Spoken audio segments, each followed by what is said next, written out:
হাবি জংঘলে আৱৰি ধৰিছে শীতলীকৰণ ভঁৰাল। কোটি কোটি টকা ব্যয় সাপেক্ষে নিৰ্মাণ কৰা শীতলীকৰণ ভঁৰাল আজি পৰ্যন্ত নহল মুকলি।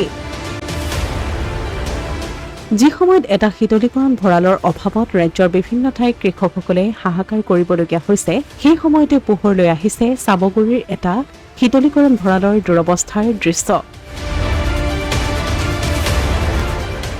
ৰাজ্যৰ বহু কৃষকে কঠিন শ্ৰমৰ যোগেদি উৎপাদন কৰা ফচল গৰমৰ প্ৰকোপত অথবা বিক্ৰী কৰিব নোৱাৰি পেলাই দিবলগীয়া হৈছে। শীতলীকৰণ ভঁৰালৰ অভাৱত নষ্ট হৈ পৰিছে কৃষকৰ উৎপাদিত ফচলসমূহ। কিন্তু ইয়াৰ বিপৰীতে কোটি কোটি টকা খৰচ কৰি নিৰ্মাণ কৰা চামগুৰিৰ শীতলীকৰণ ভঁৰাল এতিয়া হাবি জংঘলে আগুৰি ধৰিছে। একাংশ দুষ্ট চক্ৰৰ অবৈধ কাৰ্যৰ আড্ডাস্থলীলৈ পৰিণত হোৱাৰ অভিযোগ শীতলীকৰণ ভঁৰাল।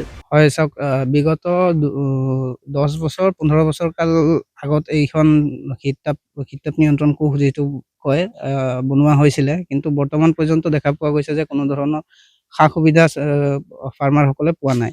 গতিকে আমি বৰ্তমান আমাৰ যিজন গাৰ্জেন মিনিষ্টাৰ মাননীয় মন্ত্ৰী পীযুষ হাজৰিকা ডাঙৰীয়া আছে, তেখেতক আমি আহ্বান জনাইছোঁ যে আমাৰ ইয়াত যিটো শীততাপ নিয়ন্ত্ৰণ কোষ আছে সেইখন পুনৰ্জীৱিত কৰি পেলাই যিখিনি সাধাৰণ ৰাইজ আছে, যিখিনি সাধাৰণ খেতিয়ক আছে, তেখেতসকলৰ সুবিধাৰ কাৰণে এইখিনি মুকলি কৰি দিয়ে যেন। আৰু লগতে বৰ্তমান ইয়াত দেখা পোৱা গৈছে যে বহুখিনি অনৈতিক কাম কাজ, লগতে ড্ৰাগছ, ভাং ইত্যাদিৰ যিটো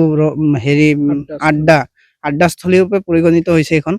গতিকে সেইখিনি ব্যৱস্থা প্ৰশাসনেও দৃষ্টিগোচৰ হ'ব লাগে, প্ৰশাসনেও এইখিনি ব্যৱস্থা ল'ব লাগে যে এইখিনি জেগাত তেনেকুৱা ধৰণৰ অবৈধ কাম কাজ যাতে নহয়, তাৰ প্ৰতিও লক্ষ্য ৰাখিব লাগে। আপোনালোকে চাইছে, আহিছে যেতিয়া আপোনালোকে চাইছে যে যিখিনি দৰ্জা খিৰিকী আছে সেইখিনি সকলোখিনি গ্লাছখিনি ভাঙি থৈ গৈছে কোনোবা দুষ্কৃতিকাৰীয়ে। গতিকে এনেদৰে যিখিনি ৰাইজৰ সামগ্ৰী, চৰকাৰী সামগ্ৰী, যিখিনি ৰাইজৰ টকাৰে নিৰ্মিত, গতিকে ৰাইজৰ টকাৰ এনেকে অপচয় কৰাটো আমি অতিকৈ দুৰ্ভাগ্যজনক বুলি ভাবিছোঁ। গতিকে এইখিনি পুনৰ্জীৱিত কৰিবলৈ আমাৰ মাননীয় কেশৱ মহন্ত ডাঙৰীয়া আমাৰ এইখিনিৰ বিধায়ক ৰূপে হৈছে, বৰ্তমান মন্ত্ৰীত্বও পাইছে। গতিকে আমি আহ্বান জনাইছোঁ যাতে এইখিনি জেগা পুনৰ্জীৱিত কৰি পেলাই ৰাইজৰ কাৰণে মুকলি কৰি দিয়ে। নগাঁও জিলাৰ চামগুৰিৰ ৰঙাগড়াত 2011 চনতে নিৰ্মাণ কৰা এই শীতলীকৰণ ভঁৰালটো আজি পৰ্যন্ত মুকলিত নোহোৱাৰ ফলত জহি খহি গৈছে বহু সামগ্ৰী, যাৰ ফলত হাবি জংঘলে আৱৰি ধৰা শীতলীকৰণ ভঁৰালটোক লৈ প্ৰতিক্ৰিয়াৰ সৃষ্টি হৈছে স্থানীয় ৰাইজৰ মাজত। অতি সোনকালে স্থানীয় কৃষকৰ সুবিধাৰ্থে শীতলীকৰণ ভঁৰালটো মুকলি কৰি দিবলৈ চৰকাৰক আহ্বান স্থানীয় ৰাইজৰ। আপোনালোকে বৰ্তমানতো দেখিছে, আপোনালোকে জংঘলে চাৰিওফালে আৱৰি আছে। আৰু এই বস্তুটো বনাইছিলে 2011 চনত। 2011 চনৰ পৰা বস্তুটো বনাইছিলে ৰাইজৰ হকে। আৰু ইয়াত আজিলৈকে এই বস্তুটো অপেনিঙেই নহ'ল। ৰাইজৰ বস্তুটো ৰাইজৰ কাৰণে বনাই ৰাইজৰে হৈ নুঠিল, তেতিয়াহ'লে এইটো বনাবই নালাগিছিল।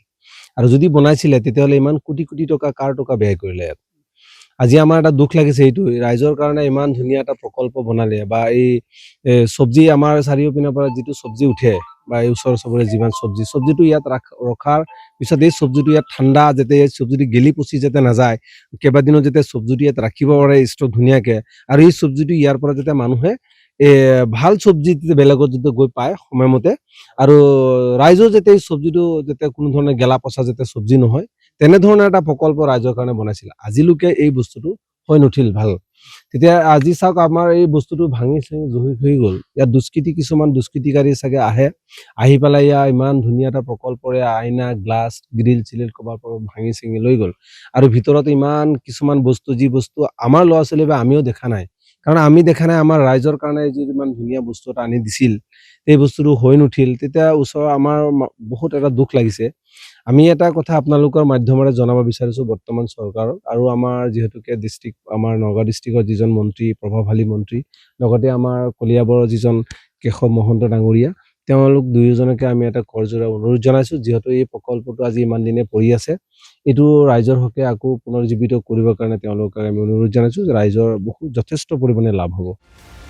অসমীয়াৰ প্ৰতিদিন ডিজিটেল সংবাদ, চামগুৰি।